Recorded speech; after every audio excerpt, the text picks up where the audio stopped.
कोणी निष्ठावंत नसतं. ते निष्ठावंतांची काल तुम्ही भूमिका पाहिली असेल. मध्ये भाजपचे अनेक निष्ठावंत त्यांनी काल प्रतिक्रिया दिल्या. कोणी निष्ठावंत नसतं. ते निष्ठावंतांची काल तुम्ही भूमिका पाहिली असेल. पुण्यामध्ये भाजपचे अनेक निष्ठावंत अजित पवारांच्या पक्षात गेलेत, अन्य पक्षात गेले. संभाजीनगरात सुद्धा निष्ठावंत म्हणून घेणारे भाजपचे शिस्तबद्ध कार्यकर्ते कुठल्या पक्षात गेले. हा, निष्ठावंत वगैरे काय नसतं. आज शिंदे गट, भारतीय जनता पक्ष आणि अजित पवार उमेदवारी अर्जाबरोबर जे आर्थिक पॅकेज देत आहे 5-5, 10-10 कोटीचं, त्यासाठी हा गोंधळ आणि रीत निष्ठा त्या पैशाच्या पावसात वाहून गेलेले आहे. आमच्याकडे शुद्ध कार्यकर्ते आहेत. शाखा प्रमुख असतील, त्यांच्या कुटुंबातला कोणी कार्यकर्ता असेल, जुने आमचे कार्यकर्ते आहेत. आम्ही त्यांना उमेदवारी दिल्या आणि सामान्य मराठी माणसं आमच्याकडून निवडणुका त्यातही काही जण नाराज झाले आणि शिंदेच्या शिवसेनेमध्ये जाऊ द्या. अनिल कोकीळ आहेत, त्याच्यानंतर प्रीती पाटणकर आहेत. अनेक जणांचं असं म्हणणं आहे की घराणेशाही होती, नेत्यांच्या मुलांना तिकीट दिली, त्याच्यामुळे काही जण नाराज होऊन अपक्ष त्यांनी अर्ज भरले.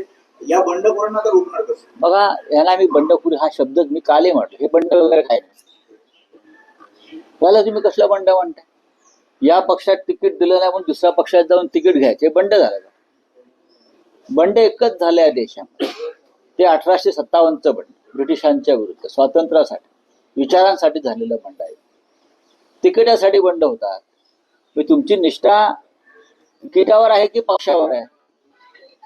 असं बाळासाहेब ठाकरे नेहमी सांगायचे की तुमची निष्ठा तिकिटावर आहे की पक्षावर आहे ते ठरवा. ज्यांची तिकिटावर निष्ठा आहे ते निघून गेले. तिकीट नाकारण्याच्या नंतर दुसऱ्या मिनिटात जर एखादा उमेदवार जाऊन दुसऱ्या पक्षात उमेदवारी घेतो, याचा अर्थ तू गेल्या 10 दिवसापासून त्या पक्षाच्या संपर्कात आहे. बरोबर ना? त्यांना परत बोलवणार की कशाला? घ्यायला लावणार? नाही, हे दुसऱ्या पक्षात जाऊन ताबडतोब पुढल्या 5 मिनिटात उमेदवारी घेतात, एवढं सोपं असतं का? याचा अर्थ तुम्ही मागच्या 10 दिवसापासून किंवा काही काळापासून त्या पक्षाच्या संपर्कात आहात की मला इथे तिकीट मिळालं नाही तर मी ताबडतोब तुमच्याकडे येतो. याला निष्ठावंत किंवा बंडखोर वगैरे कसं म्हणणार तुम्ही? त्यांना बेईमानच म्हटलं पाहिजे. त्यातले काही लोक 2-2, 3-3 वेळा नगरसेवक झालेले आहेत पक्षाच्या तिकिटावर. इतर कोणाला, तरुणांना, नवीन लोकांना संधी द्यायची नाही का? काय पक्षात लोक वर्षानुवर्ष काम करतात. काही लोकांना आम्ही देऊ शकत नाही, पण काही ठिकाणी जर संधी असेल तर ती द्यायला पाहिजे.